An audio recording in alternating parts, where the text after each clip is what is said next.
They seated me in the kitchen at my brother's wedding, between a stack of silver trays and a humming ice machine, because somewhere between the vows and the toast, I stopped being family and became the help. I didn't argue. I memorized. Before I dive in, if you care about stories where family disrespect meets quiet, surgical justice, hit subscribe and tell me where you're watching from in the comments. It helps more than you know, and trust me, you'll want to see how this plays out. My name is Clara Bennett, I'm 33, and I'm the CFO of Bennett Innovations, the company my father, Richard, started 20 years ago in a rented garage with 6 cracked photovoltaic wafers and a stubborn belief that sunlight could pay our bills. We don't pour concrete, we pour current. We began with modular solar kits for rural clinics. Today we prototype grid-scale battery systems and high-efficiency microinverters that feed small towns. If you've seen a school roof glittering in January and still pushing power at dusk, there's a chance it's ours. People love to say my brother Andrew is the reason we're on magazine covers. He has movie poster dimples, the kind of handshake that makes donors open wallets, and a way of pronouncing sustainability like he invented the word. Dad calls him our ambassador. I was always the other word, indispensable, said behind closed doors with a sigh. To my mother, Eleanor, I'm reliable, which is how you thank a daughter for staying late and saving your company without ever saying thank you. I left for 3 years to get my MBA, built models, wrote case studies about companies more boring than ours, and turned down 2 glossy offers in New York to come home to spreadsheets that bled. I renegotiated supplier terms, hedged lithium prices before they spiked, and killed 3 vanity projects Andrew promised donors for photo ops. Revenues stabilized. Margins crept up. Payroll cleared without including my salary for a few months, which I never told anyone. Invisible work is an easy addiction. You don't know you're hooked until someone hands the trophy to the loudest person in the room. When Andrew introduced Isabella Harrington at Thanksgiving, glossy hair, unchipped manicure, last name that unlocked certain rooms, I knew what would happen. The Harringtons aren't in construction, they're in real estate aura.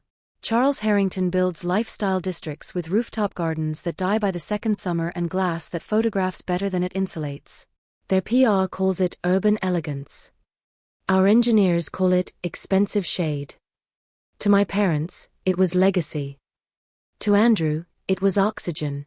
The family's fit, Mom said, as if we were matching sofa sets. This is our next chapter.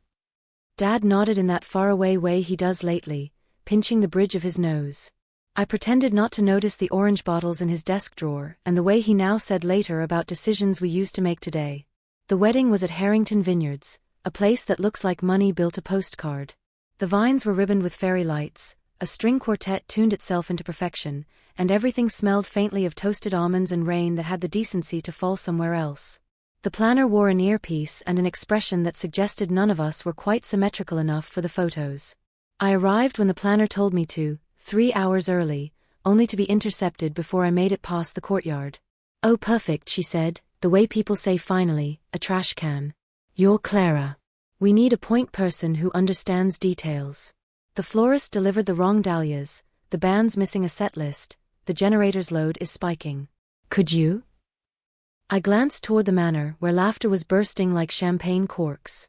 "I'm the groom's sister," I said, careful and even. "I'm not staff." She consulted her clipboard. "Clara Bennett, CFO. That's why Isabella said you'd be ideal for logistics. Family photos are done." She smiled like a paper cut. "We'll loop you in for the reception." I ran power distribution for a pop-up clinic in Cebu during monsoon season with a crew of 5 and a toolbox that should have been condemned.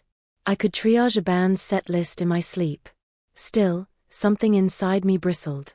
I texted Andrew. No reply. I texted Mom.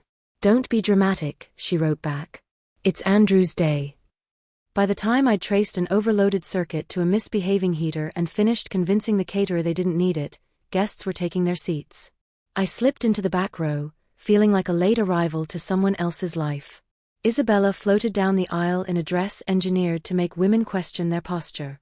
Andrew cried at perfectly timed intervals. When they kissed, the vineyard sighed. At cocktail hour, a woman in a linen sheath asked where I'd found my dress in a tone that made it sound lost.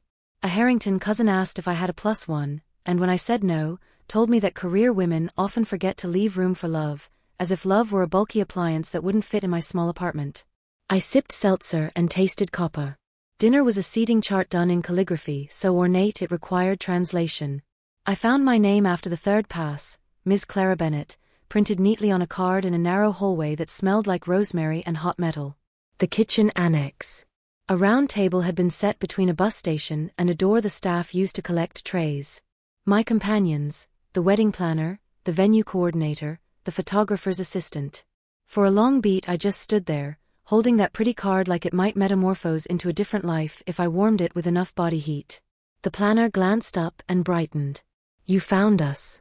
So much smoother this way. Behind her, the swinging door opened onto stainless steel and heat, a clatter of pans, a line cook shouting behind.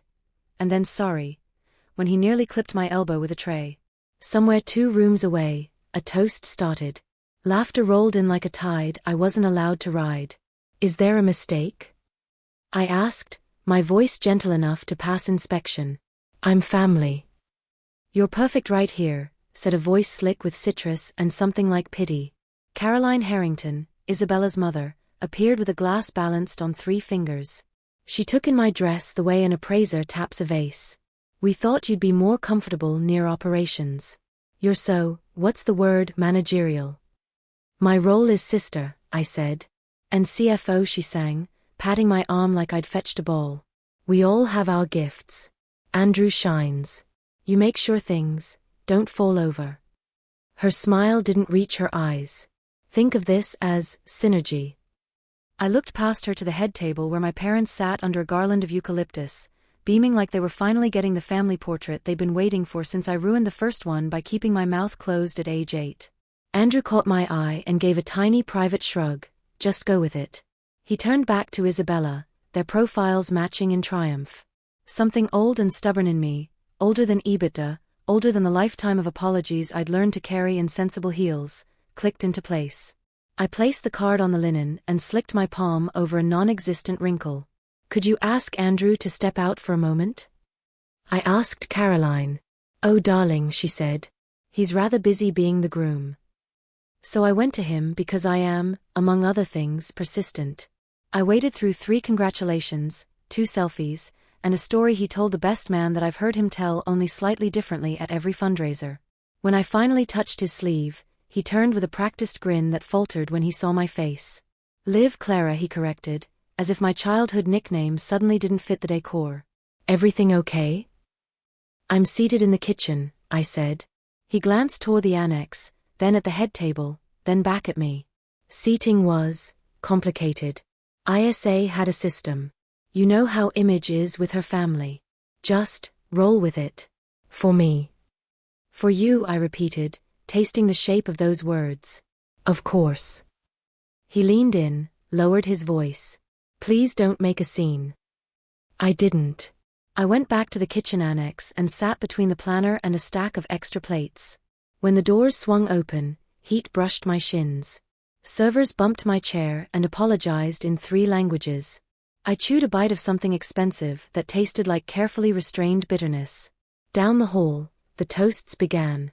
I heard Dad say legacy, Mom say finally, and Isabella say family with the confidence of someone who believes the word is a suit you can buy off the rack. Here is what I did not do. I did not cry, I did not leave a dent in the chair, I did not forget. Itemized. It's a reflex. Numbers have always been the only place people behave. I counted each slight with the reliable click of an adding machine and filed them in the folder where I keep late invoices and broken promises. After the cake, after the choreographed dance that made Instagram shiver, after the photographer asked me to scoot in a little, and then gently repositioned me out of the frame, I found a quiet corner by a service elevator and read a text from my mother, smile more. Try to look happy. I looked up at the ceiling and wondered what it would take to stop being the person who absorbs everyone else's mess and starts being the person who moves the fulcrum. On my way out, Charles Harrington bumped my shoulder with a glass of bourbon and a laugh that clinked like ice. The sister, he said, giving me the same assessing once over. He probably gave a parcel of land before deciding which trees to keep for charm.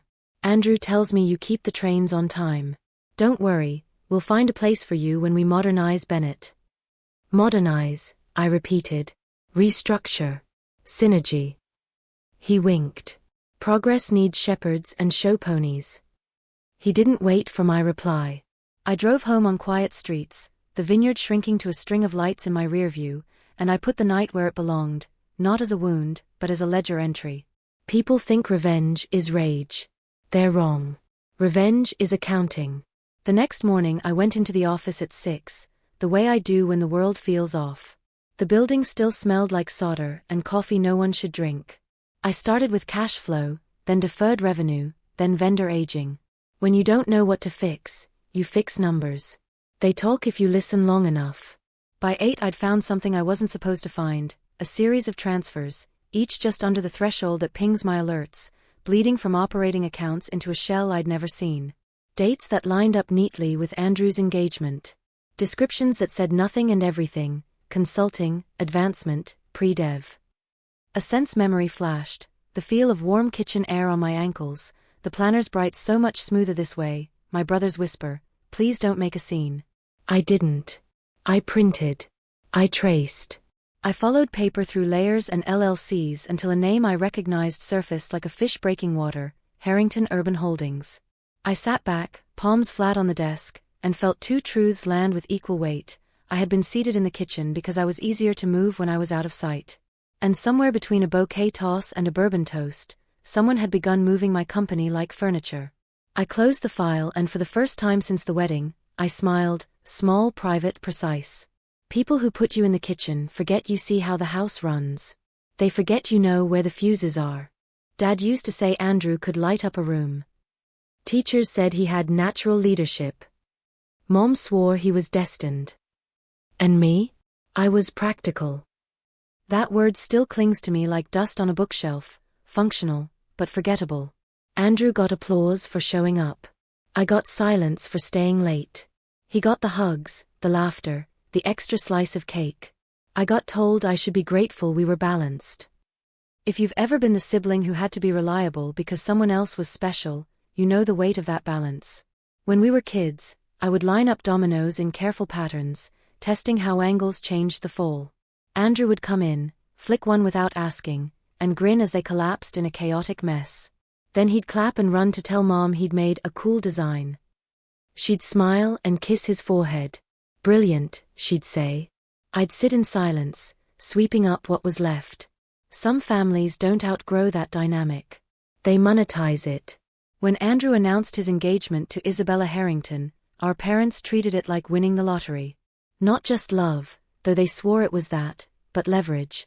The Harringtons were old money, wrapped in vineyard glass and magazine spreads. Their father, Charles, was known for building entire districts with his name stamped on every steel beam. To our parents, marrying into that family wasn't just about Andrew finding happiness, it was about legitimacy. Think of the possibilities, Mom gushed that night. The Bennetts and the Harringtons. It's a marriage and a merger. I wanted to point out that the word merger didn't belong in a toast, but no one was listening. I smiled, sipped water, and kept my calculations to myself. The months leading up to the wedding were a slow bleed. Little humiliations disguised as oversight. At the engagement dinner, Isabella's mother Caroline looked me up and down, then said, "Oh, how professional you look." Like my tailored navy dress was a uniform for the help. When I corrected people, "I'm CFO of Bennett Innovations," their eyes glazed over before drifting back to Andrew's stories. At the bridal salon, Isabella's friends laughed about my work heels. "So brave," one whispered. "To just not care." Isabella smirked in the mirror and never said a word. At the rehearsal dinner, I overheard Caroline say, "The Bennetts are fine people, but that sister, poor thing, so focused on work. No sense of the larger picture. We'll bring her up to standard." She said it like I was a kitchen appliance that needed upgrading. I didn't confront them. I wrote it down in the ledger I keep in my mind, the one I'd already started filling the night they sat me at the kitchen table. Andrew started canceling our monthly sibling dinners. First he was busy with wedding planning, then with Harrington business opportunities. Eventually he stopped offering excuses. When I finally managed to corner him for lunch 2 months before the wedding, I asked if he'd noticed Dad's fatigue. The pills in his desk, the way he winced when he thought no one was watching. "You always overthink things," Andrew said, checking his watch. "Dad's fine. And things are changing, Clara. That's what happens when people grow up. I'm getting married. That's the future. It feels like more than that, I pressed. The Harringtons. I'm not sure they respect what we've built. He leaned back, eyes hardening. You're jealous. The word landed like a slap. Jealous? Of what? That I found someone. That I'm finally happy. That for once, something good is happening for me instead of you being Dad's golden protege. I laughed, but it came out broken. Andrew, I've been holding this company together for years. He pushed his plate away. Then maybe it's time you let someone else take a turn. Richard and I have plans with the Harringtons. You can either be a team player, or you can step aside. Step aside. Like I was a piece of furniture blocking the view. On the drive back to my apartment, his words echoed. Step aside. Be a team player. Don't make a scene. I realized that the wedding wasn't just about Andrew marrying Isabella. It was about rewriting the hierarchy of our family. It was about the Harringtons stepping in, reshaping us in their image, and me vanishing into the background where no one would have to see me anymore. They had already started. At every event, I was pushed further from the center. At the wedding, they pushed me out of the hall entirely. That night I sat at my kitchen table, the one no one could take from me, and made a decision: I would stop keeping quiet. Because if my family wanted me invisible, they were about to learn what happens when the invisible one decides to be seen. They say numbers don't lie. They whisper, they hide, but they don't lie. 2 weeks after the wedding, buried in quarterly statements, I found what everyone else had missed, or ignored. At first it was just a line item, $48,750, consulting fee. Small enough to slide under automatic alerts. But then there was another. And another. Each one just under $50,000, always to different shell accounts. I spent the next 3 nights tracing them. By the time I finished, nearly $2 million had been siphoned out of Bennett Innovations. And the destination? Harrington Urban Holdings. It wasn't just sloppy bookkeeping. It was deliberate. My brother Andrew, the golden groom, had been funneling money from our company into his in-laws' projects for over a year. And the worst part? Dad knew. His signature appeared on 3 internal authorizations. I confronted him late one night in his office. The blinds were half closed, the desk littered with pill bottles he tried to shove aside when I walked in. This isn't an investment, I said, dropping the documents in front of him. It's theft. He rubbed his temples. It's survival. Andrew needs to show value to the Harringtons. When the merger happens, it will all balance out. The merger. My voice cracked. When were you planning to tell your CFO that you're selling us off? His eyes slid away. You wouldn't understand. This is about family, about legacy. No, I said, my voice steady even as my hands shook. This is about you betting everything on Andrew while pretending I don't exist. He didn't argue. That silence was worse than any defense. That night, sitting alone in my apartment, I realized something brutal. My own family was preparing to cut me out, not just of the company, but of the future. But what they didn't know, what no one ever seems to know, is that I never leave a contract unsigned without reading every clause. And buried in the very agreement they thought would erase me, I had left myself a weapon. When I couldn't sleep, I did what I always do, I opened contracts. Some people count sheep, I count clauses. And that night, after uncovering Andrew's secret transfers and Dad's quiet betrayal, I needed the comfort of rules written in black and white. I pulled up the most recent agreement with Harrington Urban Holdings, the one I had negotiated myself only months before. Every page carried the smell of late nights and cold coffee. Every paragraph was a battle I'd fought alone, while Andrew was busy golfing and charming potential donors. Page after page, my eyes blurred. And then I saw it. Section 14, subsection C. In the event of merger activity, corporate restructuring, or material changes of ownership, this agreement may be terminated with 30 days' notice by the CEO or CFO of either party. I had insisted on that line during negotiations, fighting tooth and nail against the Harrington lawyers who said it was unnecessary. Protection against hostile changes, I'd argued. They'd rolled their eyes but relented, probably because no one ever thought I'd use it. And yet here it was, my lifeline. My sword. With one signature, my signature, I could pull the plug on the Harringtons' golden contract. The deal that gave Andrew his leverage. The deal that tied our family's fate to theirs. I sat back in my chair, staring at the clause until the words seemed to pulse. Relief mixed with dread. I had the power to end it, but at what cost? Bennett Innovations depended on that contract for nearly 40% of its revenue. Canceling it would throw the company into chaos. Employees could lose jobs. Projects could stall. Investors could panic. But keeping it meant something worse: slow suffocation, our company swallowed whole by Harrington control, and me reduced to a token consultant in the empire I'd helped build. It was a choice between bleeding out slowly or cutting deep and fast. The next day, I started quietly testing the waters. I spoke with a few trusted executives, people who remembered long nights when paychecks almost didn't clear, people who had watched me fight for bonuses when Dad wanted to cut them. Sam Torres from operations didn't hesitate. I've been waiting for someone to stop this mess. Whatever you need, Clara, I'm in. Emily Reeves from marketing added, the Harringtons treat us like second class. If you're planning to push back, I'd rather follow you than them. Their loyalty steadied me. For the first time since the wedding, I didn't feel invisible. That night, I printed the contract. I highlighted the clause. I placed it on my desk like a shield. My hands shook as I picked up my pen, not from fear, but from the realization that I finally held leverage no one expected me to have. I whispered the words that had become my vow. No more kitchen tables. The Harringtons thought they had locked me out. They had no idea I was holding the key. People think battles are fought with weapons. They're wrong. Some of the fiercest wars I've ever witnessed were fought with folders. And this one, the day I walked into the Bennett Innovations boardroom with a sealed termination letter in my bag, was my war. I called an emergency board meeting for 9 a.m. sharp. My email cited financial irregularities and urgent matters of governance. No details. Just enough to set the hook. At 8:45, I walked into the boardroom, my pulse steady, my steps slower than usual. A stack of folders sat at my place, each containing carefully prepared evidence: Andrew's siphon transfers, shell accounts, draft merger documents. The executives shuffled nervously, whispering. Sam Torres gave me a discreet nod. Emily Reeves mouthed, "You've got this."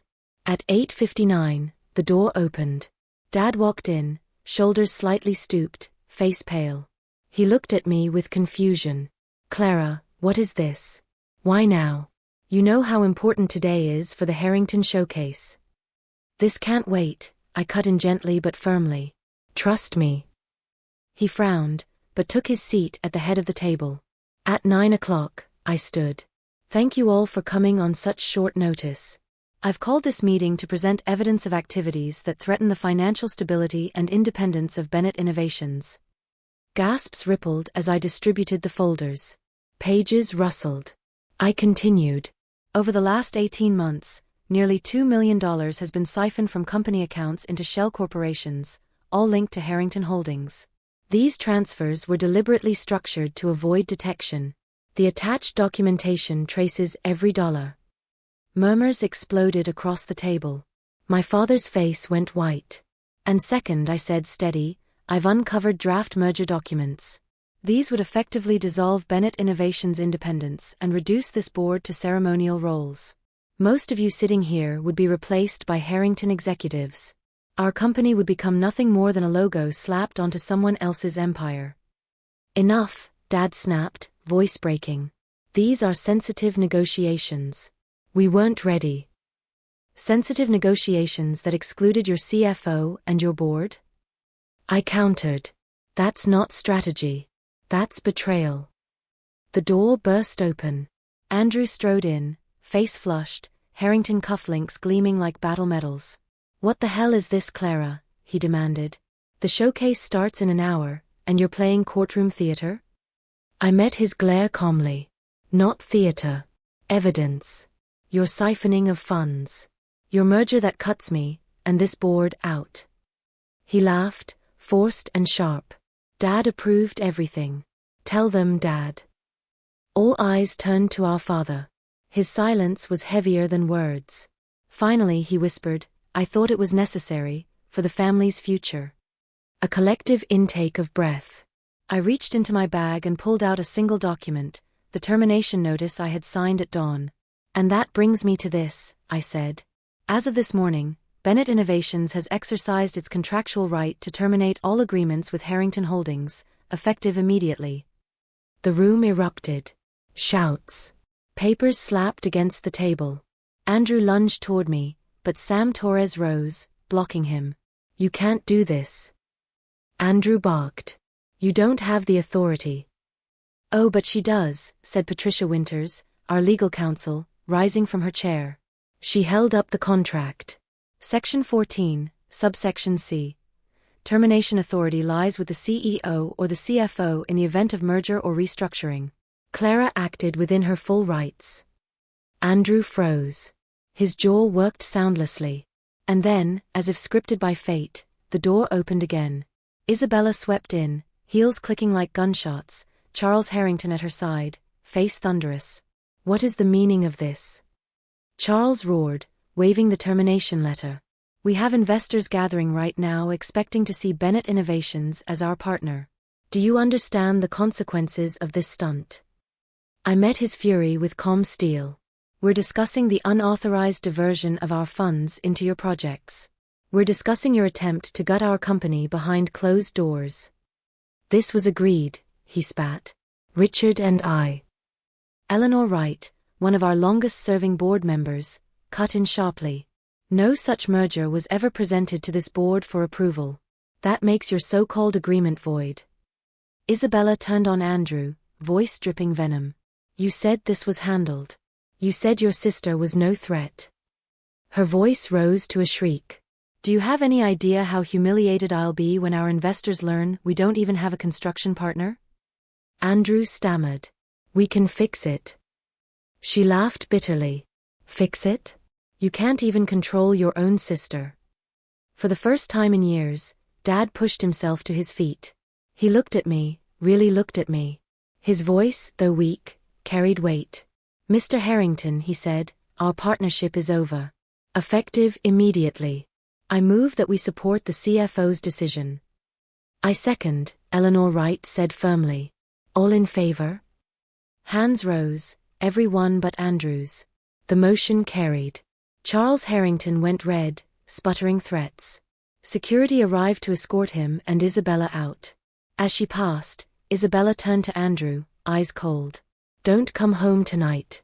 Or any night. I married into power, not failure. The silence left behind was deafening. Andrew stood frozen, cufflinks catching the light like mockery. Finally, Dad turned to me, tears standing in his eyes. Clara. I was wrong. About you. About everything. For the first time in my life, my father's words felt like recognition, not dismissal. And yet, across the table, my brother looked at me with eyes full of something darker than hate, eyes that said this war wasn't over, only paused. After the boardroom war, silence settled over Bennett Innovations like dust after an explosion. We had won, yes. But no one walks out of a battlefield untouched. By that evening, word of the termination had spread across the industry. Financial reporters swarmed the Harrington showcase, expecting champagne and promises of progress. Instead, they were met with panic. Slides still carried our logo. But the whispers in the crowd drowned out every speech. Why did Bennett pull out? What do they know that we don't? By the end of the week, Harrington Holdings stock had dropped nearly 20%. Their investors fled, their contractors backed out, and lenders suddenly remembered they had stricter covenants than they'd let on. Projects that had been paraded as the future of urban living now sat as half-dug holes in the ground. For decades, the Harringtons had cultivated an image of unshakable power. Now, for the first time, cracks showed. And those cracks were visible to everyone. Andrew didn't take it well. First came the angry phone calls, voicemails full of blame and desperation. Then the attempts to corner me at the office, shouting that I had ruined his marriage, his reputation, his future. The truth was simpler, harsher. He had ruined himself. Isabella hadn't married him, she'd married the Harringtons' golden connection. When that connection snapped, so did her affection. Within days, Andrew found his bags packed and his keycard disabled. I heard rumors he moved into a hotel near the airport. He stopped showing up to the office entirely. Even his so-called friends began to distance themselves. Without Isabella on his arm, Andrew was just a man who'd burned through millions that weren't his. It was strange. I had dreamed of a moment where my brother finally saw the truth. But standing in the ashes of his own making, Andrew didn't look enlightened. He looked hollow. Dad tried to stand tall in the aftermath, but illness has a way of stripping pretense. He came into the office every morning for a week, slower each day, his once commanding presence softened to something fragile. One evening, he called me into his study at home. The room smelled of leather and old paper. Trophies and plaques lined the walls, reminders of a legacy he was so desperate to protect. I wanted Andrew to be the son I never was, he admitted, his voice raw. Charismatic. Effortless. But it blinded me to the daughter you've always been. Clara, I see you now. It wasn't a perfect apology. It didn't erase years of invisibility. But in that moment, for the first time in my life, my father's words felt like acknowledgement. Not of what he wished I was, but of who I had always been. We sat in silence, the kind that carried both regret and something like peace. Meanwhile, Bennett Innovations faced its own crossroads. Losing Harrington meant losing nearly 40% of our revenue stream overnight. On paper, that should have sunk us. But panic was a luxury I had already burned out of my system. Instead, we pivoted. Quickly. Within weeks, I secured a deal with a competitor Harrington had long dismissed. They had been waiting years for a chance to work with us, and they moved fast to lock in terms. With the board's backing, we stabilized operations. For the first time, people weren't just looking at Andrew for leadership. They were looking at me. And instead of glancing away, they kept looking. One night, weeks later, I found myself sitting alone in my own kitchen. The same place I'd once cried over a seating card with my name tucked in a hallway. I remembered the hum of the ice machine, the clang of trays, the laughter from a room I wasn't allowed to enter. I remembered Caroline Harrington's syrupy voice telling me I was so managerial. And I laughed. Because the woman they had shoved into the kitchen was now the one deciding who got a seat at the table at all. It would be easy to say victory felt sweet. But it was bittersweet. Andrew's fall still weighed heavy, my father's illness loomed, and my mother's cold disapproval lingered like frost. Still, there was something I had never felt before: clarity. I thought of all the times I had swallowed disrespect, chosen silence, made myself smaller to keep the peace. And I realized that silence had been my greatest mistake. So I made a promise. Not to Andrew, not to my parents, not to the board. To myself. Never again will I be seated in the kitchen. Not in my family. Not in my company. Not in my life. That night, I closed my laptop after balancing the numbers. But for once, it wasn't just the spreadsheets that lined up, it was me. I had finally learned what it meant to stop being invisible. And sometimes, the most powerful justice isn't loud. It's the quiet sound of a chair pulling out at the head of the table, your chair, because you finally claimed it. That's my story. If it spoke to you, please subscribe and share your own in the comments. Have you ever turned disrespect into determination? Because sometimes, the path to dignity begins in the very place they thought they buried you, the kitchen.